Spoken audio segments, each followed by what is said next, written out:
بسم الله الرحمن الرحيم الحمد لله رب العالمين والصلاة والسلام على سيدنا ونبينا محمد وعلى آله وصحبه أجمعين. أعوذ بالله من الشيطان الرجيم. بسم الله الرحمن الرحيم. يا أيها الناس إنا خلقناكم من ذكر أو أنثى وجعلناكم شعوبا وقبائل لتعارفوا إن أكرمكم عند الله أتقاكم إن الله عليم خبير. صدق الله العظيم. First and foremost thing is, Sayyidina Ali radiallahu anhu, he was asked a question. His question was a very simple question.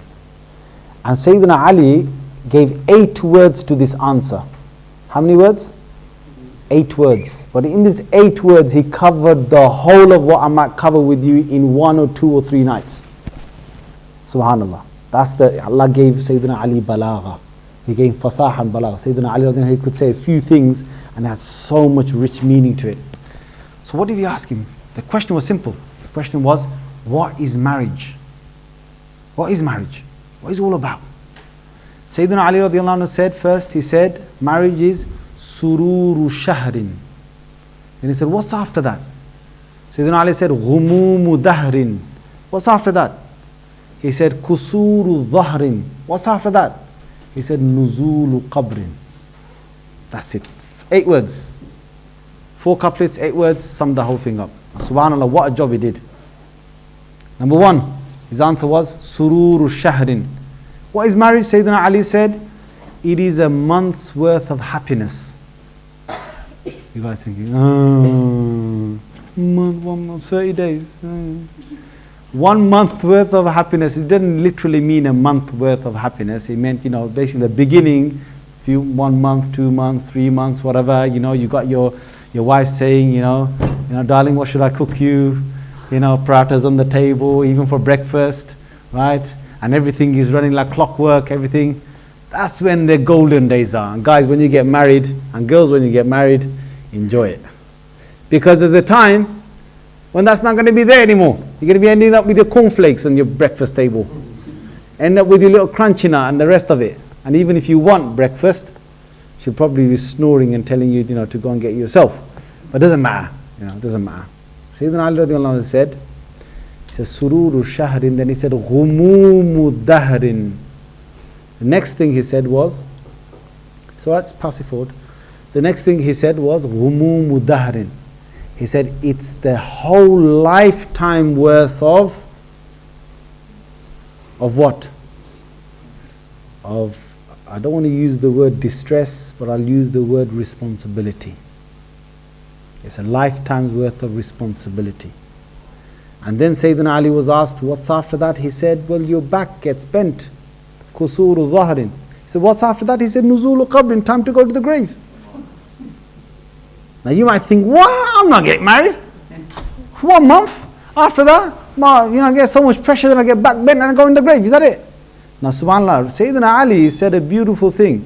Because he linked marriage, he linked it to the next world. And guys, who's afraid of the grave? Who's afraid of the grave? Some of us are. But you know what? If you're prepared for it, the grave is a wonderful place to be in. The grave is a wonderful place to be in. Because it's one of the, it's either going to be a pit of hellfire or it's going to be a garden of paradise. So that's wonderful. Sayyidina Ali linked it with the grave right at the end. Why? Because marriage is not just about this world. And the people who get married, after a while, they realize that it's not just about this world. The whole akhirah depends on marriage. The whole of the next life depends on marriage. And why the Rasulullah said, nikah or your marriage is half of your faith. Why he said half of your faith is because you and your wife together, you're going to complete faith. You're going to complete your iman. And I'll be honest with you, it is absolutely true. A person on a, how many of you guys are married here? Put your hands up. 2, Got 5 guys that are married here. And the rest of you. I wish I asked the sisters at the bottom as well, how many of them are married? You know? How many of them are married? And then I could have probably get an answer from them. They'll probably just do nikah straight here today, isn't it? Up and down, yeah? Allahu Akbar, huh? Somebody did takbir. Allahu Akbar. The thing is, 5 of you married, most of you are not married. The first thing a person thinks of when marriage is coming up and so on is, you're just thinking about sururu shahrin. The first part of Sayyidina Ali's qawl, first part of his part, he said, that month's worth. For some people it's 2 months, some people it's 3 months, 4 months. Some people it lasts for a year. I've met some brothers, even after 1.5 years, they've still got that smile from one earlobe to another earlobe. Right? The brother, mashallah, is looked after, yeah? But that's good. And even sisters as well, some of them, they have a wonderful time. But, there's a time when responsibilities are going to come. And when responsibilities come, it's not about sururu shahrin anymore. It's about ghumubu dahrin. You're going to have to start thinking now. Now, it's a very serious thing. It's not just get in there, get out there. It's not that. No. Those sisters, those brothers who are married and who've been married, they know what it is. Because you know what? The biggest thing you're going to have to deal with is learning about one another. You have to learn about one another. For you to live on your own as a bachelor, it's easy. You get up in the morning, you wear what you want, get out the door, come back when you want, done. When you're married, you can't do that. You can't do what you want, come home when you want, this and that. You've got a responsibility. You've got a responsibility, and you've got to think about that. You've got to take it seriously. So the next thing is, you've got to think about that. If you've got any kids coming on the way, you've got to think about them, their education, their deen. A lot of brothers, most of the practicing, in fact I can say all of the practicing brothers I know, they're all thinking about their children when they're getting 3, 4, 5. What school am I going to send them to? Right? Then which Islamic school and so on. Now you think at that moment, if your wife knows the deen, and she knows it, and you're busy 9 to 5 and your wife's at home, subhanallah, your wife can do, she can do wonders for you. She can sit home, she can just read Fatiha and the kid will learn Fatiha from the mother's mouth. She can sit home, she knows the deen, she can teach her child the adab, akhlaq, manners, ready-made. You don't have to sweat for it. You don't have to undo damage by taking the kid to a special, boot camp or something later on, to get him in gear. You don't have to do any of that. Some kids, they get to 11, 12, this and that, and it's getting late. Your wives, I'm telling you to the brothers, and to the sisters, what I'm saying is your husbands to their deen. You don't want, first thing is, you don't want a brother that, is a lazy or, yeah, I'm talking to you brothers. Some of us brothers, and that's what I'm saying on behalf of the sisters, some of us can really love that sofa of ours at home, what I'm saying? Like, you just love sitting on there, and it's like, Fatima, and she goes, they laugh. Did you hear that? The brothers heard you laugh, subhanallah. There's loads of Fatimas downstairs. So he goes, Fatima, bring me roti and the boti, otherwise I give you soti. Yeah, got to beat you up. I mean, that's some brother. It's horrible. It's a horrible thing. You haven't got to know each other. You need the right type of mindset for marriage, and you've got to connect with one another. This whole idea, has this been covered by arranged marriages? Arranged marriages. Well, let me cover it my way a bit, right? Arranged marriages, yeah, where they take you, and I've known loads of brothers this happen, right? They're taken somewhere for a little dawah, this and that. They hardly know what's going on. Next minute, they know they're sitting next to a girl. And they're wondering, where's everyone gone? After 5 minutes, everyone gets back together again, and I say to him, did you like her? They say, well, hang on a minute, was that supposed to be my wife?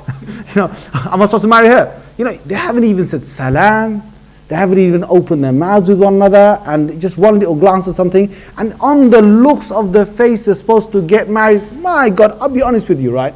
I'll be honest with you. There are some women that are very, very beautiful, some men that are very handsome, very handsome. But inside here, they're really ugly. They're really ugly because they've got a bad ego problem. Some men, some women, they're really handsome or pretty inside the couple. And some men and women, they might be okay. I'm not telling you to get married to someone who doesn't have any looks, otherwise you're going to get up right in the morning, you're going to look at her and say, I wish I was asleep. You know, we don't want to talk about that stage where you don't. No. Rasulullah sallallahu alaihi wasallam said there's 4 things that you get. Have you covered this hadith? Yeah. It's 4 things you get married. What are the 4 things? Quickly. Number 1, Jamal, her beauty, her mal, her wealth, her lineage, and the 4th thing, her deen. And then he said, which one to choose? Her deen. And you know, for sisters, I'm saying it's the opposite thing. For your men, right? For your husbands, you're looking for, look for these 4 things, but definitely choose the 4th one. It doesn't mean you don't choose the other 3. It means that if you get the other 3, they're bonus. If you get a woman who's got her deen, or a man who's got his deen, and then they're handsome and pretty as well, alhamdulillah, it's nurun ala nur. If they got money as well, alhamdulillah. And if they got good high lineage as well, you know, Jat Chaudhry, whatever, Khan Saab, whatever it is, yeah, his daughter, then it's even Allahu Akbar, right? You can have that. But what the primary thing is, don't lose the deen aspect. That's one thing. But you know, in deen aspect, what the Prophet ﷺ said, it has a very beautiful part. Deen, Allah subhanahu wa ta'ala has used in the Holy Quran, Maliki Yawmiddin, master of the day of what? Not religion. What is it? Deen is what's deen there? They can say judgment, recompense. Master of the day of recompense. Deen means what you give to one person, you expect something back. That's deen. Yeah, that's deen. Rasulullah sallallahu alaihi wasallam said, "Al-mar'u ala dini khalili." In the hadith of Abu Dawood, a man is on the way of his brother, meaning that however his friend, a man is according to the way his friend is. فَإِذَا Rasulullah said, when you want to befriend someone, look at his associates and friends from before. For example, if there's a brother here called Ibrahim and I want to get friends with him, then if I look at Ibrahim's friend Musa, Isa, and Khalil, whoever it is, I look at these friends and I see that they've got some good character, I will know that Ibrahim has also got a good character, because good characters stay with good characters. Bad characters, they kind of get together as well, right? Chatty people, yap. Sometimes they love chatty people. Quiet people like quiet people, right? People who have got same ambitions in life like those same ambitions. People who are interested in education, you'll see them intermingling with one another more. People are interested in more, business, they're together with one another. People are interested, whatever it is, people fall into categories. Now, what category does your wife or your husband fall into, and what category are you? It's important to ask these questions, because if you're an extreme, if you're an outgoer, I've dealt with, listen brothers and sisters, I'm saying this because I've done a lot of nikahs, I've lost count of how many nikahs I've done. Yeah? But unfortunately there's a few in the society, you get divorces and so on, a few in the society, and you got to look at why, what's the reason. One reason I'd say is that, the main reason I'd say is that if they've had this kind of arranged marriage where they've never known who the other party is until they start, meeting each other on the first night, and then they have to get to know one another, it's really sad. What does Islam say? Islam says, with your spouse, you can get together with her mahram father, yeah, or her mahram uncle. I'm sure you've covered the fiqh of all of this, right, over the 2 days. But you need to be in that presence every time, even if it's on phone, email, Facebook, all these other ways you got to connect with one another. With every single one, there needs to be the presence of the father, right? And if the father is not there, then the next best person who will be a person who will stop loose talk going on. That's the main thing. They're going to stop loose talk going on. So they will be there, and you can talk and exchange views. You want to get to know the person. So when you get to know the person, you've got certain questions to ask. What's your ambition in life? What do you want to do? How do you want to raise your kids up?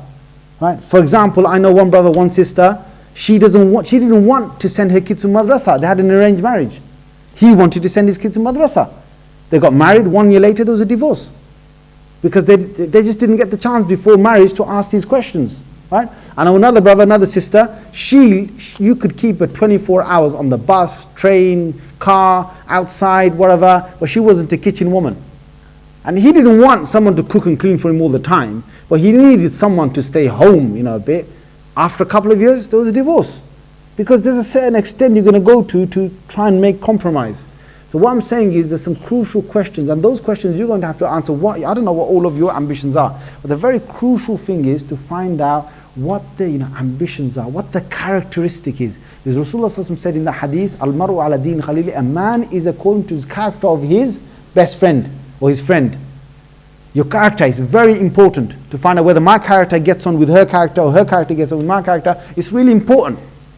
That's one thing. Has one of the speakers covered about istikhara? Yes, good. So you do istikhara and you do istishara. Istishara is you ask, you consult with people. One of the best, a lot of you guys are young, yeah, and I know the best thing you love to hear from my mouth. You love to hear me tell you, guys, you just go out there, you just get married to who you want. Your parents are really old and they don't know what's going on. They're living back in the 50s and you're in the zeros or the 90s where you were born then. That's rubbish. At the same time, if I said to your parents, there's some committee members, our parents, and my dad was one of them, right? He loved it. He gave the imam food on Thursday night and then he sang his tune on Friday khutbah. You know what I'm saying? That? You never got that? He gives him food on Thursday, tells him what to say on a Friday, and the imam's on the mimbar on a Friday talking about, parents' rights, parents' rights, parents' rights.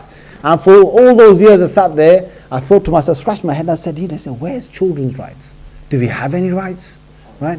One of my ustads said, one of my teachers said, he said every week he used to have a lecture in Bradford and he used to have a good crowd of tafsir. And every week, they used to come and he's given all the rights possible, in these talks. So one day, and there was one particular person, he used to religiously record the talks, and those days was tapes, right? So he used to basically make duplicate cassettes and give it to everybody else as well in the whole society, yeah? However many he could, right? That one week, he basically talked about women's rights. And that week it was recorded as well, but it wasn't distributed. I wonder why. You kind of think, where are these rights? We've got an equal balance, so you've got to understand that they've got rights, we've got rights, right? We've got a whole thing. We've got to understand that we've got a right, yes, but our parents have got experience. My friends, all your parents have gone through marriage, they've got experience, and they've gone through the downfalls of life, and they don't want you to go through the downfalls of life. But I'm not just gonna say, go home and just say, Mum, who should I marry? And she says, that's it, you've only got one person, that's your cousin. I'm not saying for you to go home and just get married straight away to your cousin next door. What I'm saying to you is that you've got to have a balance. You've got to listen a bit to your parents, and you've got to also keep your own decisions as well, what you want in marriage. Now, the thing is, the egos are the most important things. When you discover, I'll give you a thing. Sayyidina Umar radiallahu anhu, he said, you never know a person, because once what happened is, a person came to Sayyidina Umar, and Sayyidina Umar asked a reference for this person. So the person said, I know this person. So he said, okay, you know him. Okay, so how do you know him? He said, yeah, I know him, I've heard about him. Sayyidina Umar said, did you travel with him? He said, no. Sayyidina Umar said, have you had a lot of dealings going on with him? He said, no. He said, have you been his neighbor or living with him? He said, no. He said, then you don't know this person. He said, what? You don't know this person. Thing is, when you live with someone, you get to know, subhanAllah, the questions are getting... Sisters, can you stop the questions now, yeah? Because I won't be able to answer all of this. Thank you very much for the questions, yeah? You seriously have got some questions, yeah? Our parents, this, that, subhanAllah. Okay, I'll try my best to get through as many as I can. I'm just going to talk as much as I want, and then I'll start your questions. So the thing is, you've got to find out about this person, how the person is, right? The egos are really, really difficult to deal with. I'm sure some of you have traveled with some people, you thought they were wonderful brothers until you travel with them. When you travel on a journey and basically you got one sandwich, and then when lunchtime comes you say, bro, where's that sandwich? He goes, I just ate it. You find out about people. You find out when you travel with people, right? When you got priorities, you got a toilet and both of you have to go at the same time, and you see who's going to prioritize the other one, or your mate gets stuck in there for half an hour, and you feel, and you want to go as well. That's when you find out, who a person is. These things happen when you travel. When you got bartering going on and you do business with people, all of you've done a bit of business probably in the society, you find out how people are when they barter with you. And the other thing is, when you basically live with someone, all of you guys know your family members inside out. That's because you've lived with them so long. Everyone has a different character. Now, you've got to find as best as you can from this, okay? So you ask the people who've been with them, ask the people who've traveled with them, ask the people who've lived with them, ask the people who've been with them in school, in this and that, and try and get an idea, right? You might not find out everything, and please don't do the one fault that some brothers do, is that they're looking for the perfect woman, or the woman that looks for the perfect man. Now I tell you where the perfect man is and the perfect woman is. Shall I tell you where they are? You can get one. Do you want one? Seriously, do you want one? Do you want the perfect woman? And he says, do you want the perfect man? Yeah, shall I tell you where they are? They're in Jannah. They're in Jannah. Everyone in this world is imperfect. I'm imperfect. I've got faults. Only person that didn't have faults was Rasulullah sallallahu alaihi wasallam. Only people that didn't have faults were the Anbiya. Everyone besides them had faults. We've got faults. You can't find anyone perfect. So don't go on looking for, one of my friends said, right? He said, they all start off, right, with a big list. And she got this, he got degree, got this, he's got that, has he got this? Oh, he hasn't got that, Oh. He said, by the end of, basically when you start, when you start aging, yeah? You've all got a sell-by date. You do know that? Guys, you're not married, you've got sell-by date. You know that, right? And girls, you've got sell-by date as well. Guys, when you're 30, that's your sell-by date. You might not be laughing now, you're going to be laughing then, I tell you, bruv. Yeah?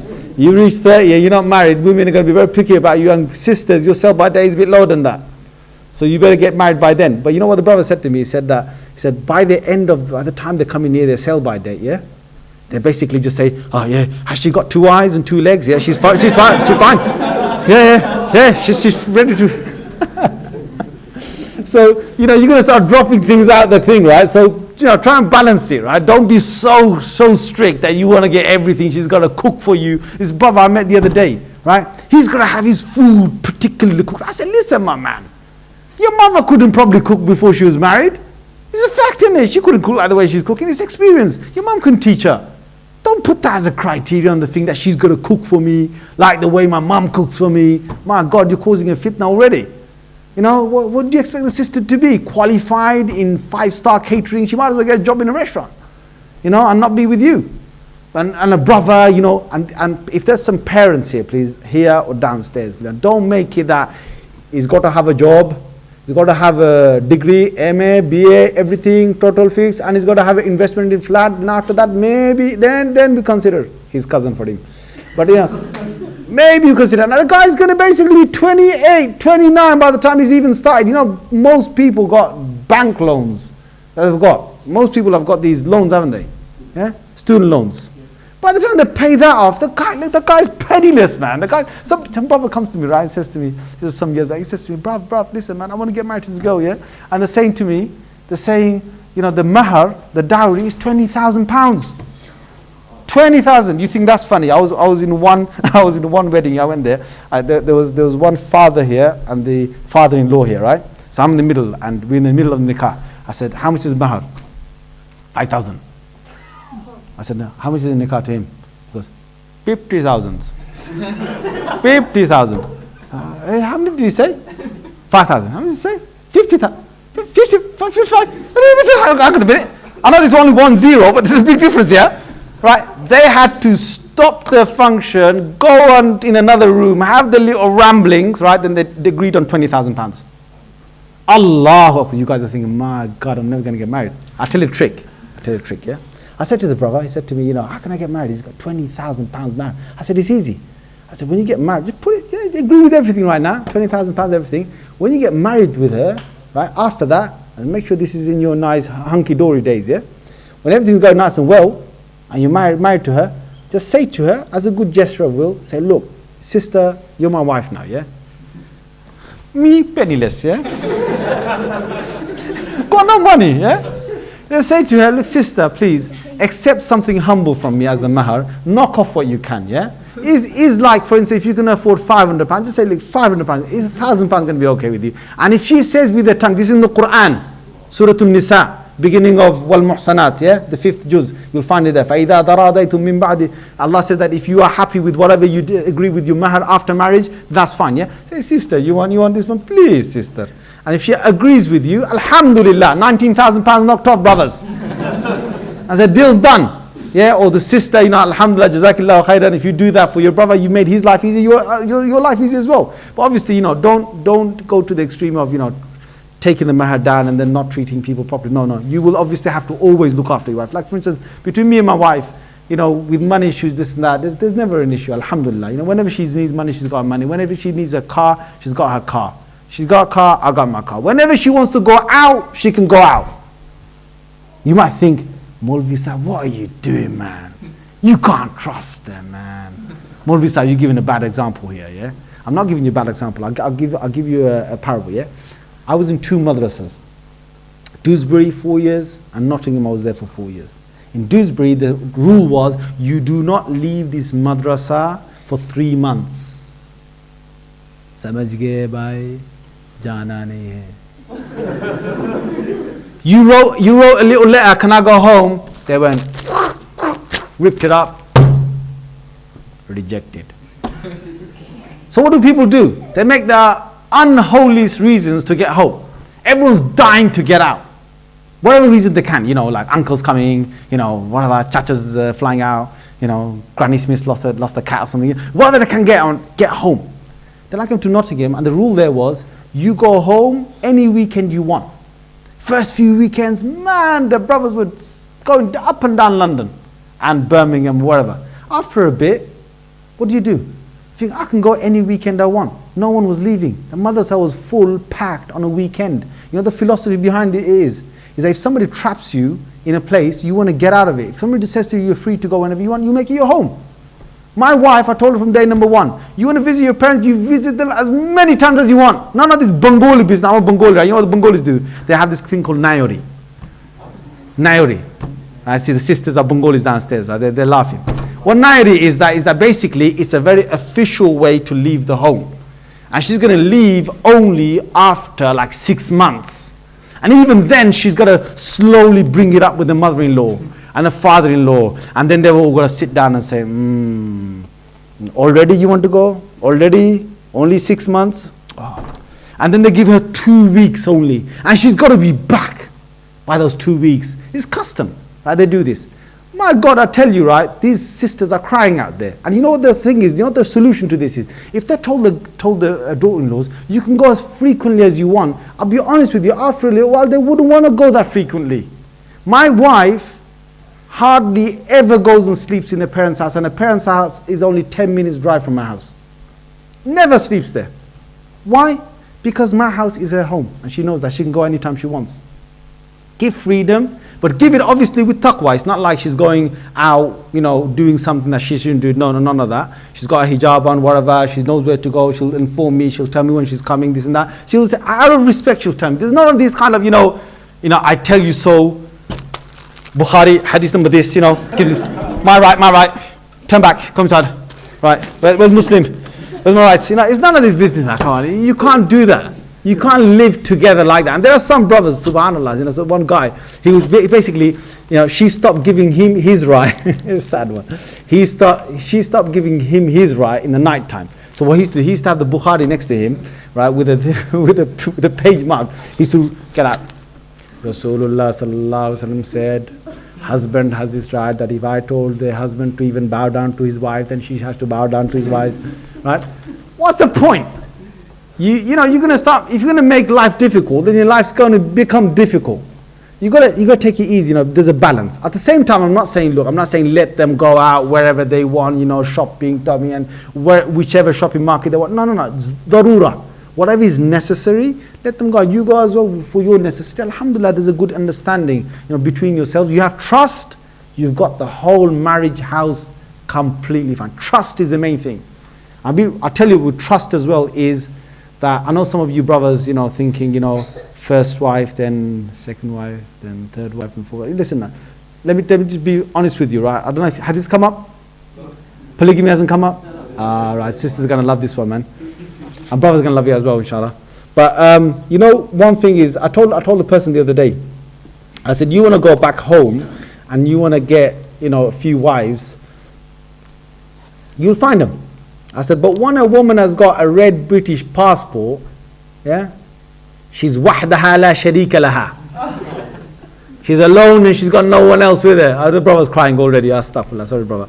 Now she's like, they give you that. The thing is, they're in Britain, they've got all the rights and all of that. Yeah, and I know some brothers who got married again afterwards, or the wife couldn't trust them. I'll be honest with you, hell can break loose out in your house and you won't have a happy marriage, after that. If you're going to do it, consult her, talk to her, let her know, not behind her back. Don't try to tease her and this and that, and no. Be honest and open with it. And if she says no, and if that's how she is and she wants that, then I'll stick with one.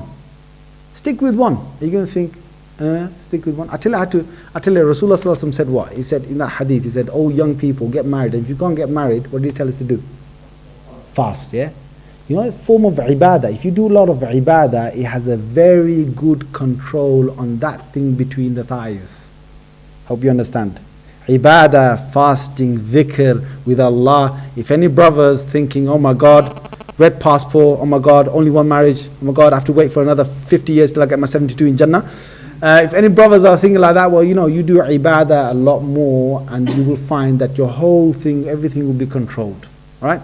Second thing is, to the sisters I will say, it might be in your case sometimes good for you to find someone that could, I know one brother who's married up in Bradford, yeah? He's married to two women, right? Two women. Both of them are good friends. One of them does all the house duties and the other one does all the education. Sort it out. She goes to the school to teach in a Muslim school. She basically teaches them all day, and the kids of the other one as well. And this sister, she cooks for all of them. Between them, there's 9 children. Between 2 wives, there's 9 children, and they all, alhamdulillah, I've talked to brother Prophet, I said, how do you sort it? He said, alhamdulillah, in one house as well, sort it out. And the first wife basically chose the second wife. Sisters can do that. It's not the end of the world, but it's up to you, brothers and sisters, if you're going to do that. But don't break your marriage or make your marriage horrible by the other person losing their trust. If you lose trust, that's it. I'm telling you, there's nothing that can make your marriage again. It's a very, very important thing that you keep your trust together. Okay, so just a couple of other minutes as well. A few other minutes. A few things about our mentality. Men, this I'm saying to the sisters, when a man has a trouble, he likes to be reclused. He likes to basically be to himself. When a man has a trouble, he just likes to just spend time with himself. And a man doesn't like unsolicited advice. If a man hasn't asked for advice, he doesn't like advice. But the opposite is, when a woman has a problem, she likes to share and talk about the problem. That's her fitrah. It's inside her. And the second thing is, a man basically doesn't like unsolicited information. A woman likes unsolicited information. Right? It's different. We created different. All this business about equality in men and women, this and that. Listen, I'll be honest with you. You cannot get everything equal with men and women. You can get a lot of things equal. Don't get me wrong. You can get a lot of things equal in the society. But some things, they're not equal. You tell a man or a few men to go and run a nursery, right? They're going to go bazookas inside here. I'm telling you. After, first it's like, after a man hasn't got that affection in his heart to long term. A woman has. She's been given it. That's why she's she's a mother. She's got the love that a man can't give. That's why the Rasulullah said, when the person said, who do I look after most? He said, your mother. Who? Then he said, your mother. Who? He said, your mother. Then he said, your father. Why? Because the mother's love, you can't compare it. The mother's love. But a man, the qualities Allah has given him, with his strength and other things, a woman doesn't have. I'm talking about general sense, right? In general sense. I don't want to, cause all this inequality, this and that. No, I'm talking, there's a lot of things we're equal in. Already we're equal in. But there's some things Allah has given to a man and a woman, they're not equal. Where did I get this thing about a man likes to be with himself? Look at Rasulullah Sallallahu Alaihi Wasallam. When he was thinking about Makkah before his Nabuwah, where did he end up going to? Where did he end up just before prophethood? The cave. Well, Khadija radiallahu anha, subhanAllah, she was the best wife of the Prophet. Why was she the most beloved? Because she understood that when her husband wants his time to himself, give him his time to himself. In fact, when he used to come to the house, she used to already prepare the meals for the next few nights. It wasn't like, stay now, oh my God, I'm going to die here, where are you? None of that thing, no. It's like, go to the cave. Where did I get this thing about the woman like to share her things? You look inside the Quran, Surah Yusuf, the women who talked with one another about their problems. فَلَمَّا سَمِعَتْ بِمَكْرِهِنَّ أَرْسَلَتْ إِلَيْهِنَّ. The whole thing is there. You look at Surah Mujadala, the 58th surah, beginning. قَدْ سَمِعَ اللَّهُ قَوْلَ الَّتِي تُجَادِلُكَ فِي زَوْجِهَا وَتَشْتَكِي إِلَى اللَّهِ. Rasulullah sallallahu alaihi wasallam in his time, a Sahabiya came to her and she complained about her husband. Right? And Allah used what? He said, the first thing he says, سَمِعَ اللَّهُ. Allah has listened to the statement of that woman. Why? Women like to be listened to. So brothers, if wife's got a problem, just sit there, listen to her, she will love it. And sisters, I'm saying, if your husband just basically doesn't want to know any information, just don't give it to him. He'll be happy. Leave him alone. Right? He probably wants to get over his problem alone. And it's true, that's how we are in our fitrah. And there's a lot of things in this fitrah, in our natural state as we are. We've got to respect one another for it. For example, to a woman, sometimes small things can be major. Leaving your cup on the table after drinking your tea and not putting it away. Yeah, someone saying, that's right. It could be a big thing. But on the other hand, for a brother, there could be major things with some other things. All right? For example, he might be thinking, I go out there and I sweat and I bring, £1,500 a month to the house and paying all the bills, right? And is that nothing? But what you've got to understand is the mentality is different. To undo the things, how do you make it blissful? Give a woman a bunch of flowers. You're laughing, give it, you try it. She'll be happy. Give her a gift. A man, what does a man want? Give a man, some sweet words. Even he might be angry, give him sweet words. Throw sweet words at him. Say sweet words and smile. You'll see him change. He comes home, he's not feeling this, nice, affectionate words. What did Rasulullah sallallahu alaihi wasallam and Aisha, subhanAllah, if you look at the relationship in Sahih al-Bukhari, you'll find out. They used to have a wonderful relationship of sweetening each other's, mouths. Rasulullah sallallahu alaihi wasallam would start off with sweet words for her. She would say sweet words. And there used to be a smile and affection. And it only got lost at the time of ifk, when she got accused. And she says that the sweetness of the Prophet sallallahu alaihi wasallam, how he used to meet me, suddenly I felt this coldness. He wasn't horrible, no. He just stopped the sweetness, that's all he did. And she felt there was something wrong. Sahih al-Bukhari, you will find it. There's a lot of, there's beautiful ways they used to address one another. Beautiful ways to address one another. In fact, listen to this, right? Rasulullah sallallahu alaihi wasallam. And the other thing is, guys, I'm telling you, yeah. The weakest man is. The weakest man is. And shall I tell you the strongest man? Go on, tell me. What's the weakest man? Shall I answer for you, yeah? And the strongest man. The weakest man, you can't get weaker than that, is the one that hits his wife. He's a coward. The guy's a coward. Hitting your wife, hitting someone that you can, someone that is not as powerful as you. And please, sisters, right? There are some sisters that do beat up their husbands. Right? It's true. It's true. I know some brothers that get beaten up by their wives. Right? So, if you're stronger than your husband, then have mercy on the guy. He's already got 3 lumps on his head with the saucepans that you hit him on this day. But general cases, a man hitting his wife is a coward. You want to pick on someone your own size. Pick on a man. Pick on someone who's got the same muscular, talent as you. That's different. But the strongest man is what? Rasulullah sallallahu alaihi wasallam said, "Laysa shadidu bis-sur'ah." A great wrestler who wins, and he's a great wrestler. Great wrestler is not the one who can throw his opponent onto the ground. But the great wrestler is the one who can control himself when he's angry. You want to be the best wrestler as a man? When you're angry, learn how to control yourself. Rasulullah gives you the stamp of the best wrestler. I mean, you're the guy. People out there say, I got this, I got that. No. When they're angry, they can't control themselves. Forget it. When you can control yourself, you're angry. That's the Rasulullah gives you a stamp of authority that you are strong. You are strong. Okay? So the thing is, making sweet things. Go out your way. Sisters, go out your way. Make nice dishes for your husbands. brothers, go out your way, buy nice perfume, gifts for your wives, right? Another thing is, be courteous to one another with things. Look, it's not a man's job always to be in the kitchen, right? But there's nothing wrong with washing a few dishes. There's nothing wrong with that. And it's not a woman's job to do some of the things that men do and so on, but there's nothing wrong with fitting one another's roles now and again, right? But the thing is, if we care for one another and we're honest about it, a lot of the problems will basically be sorted.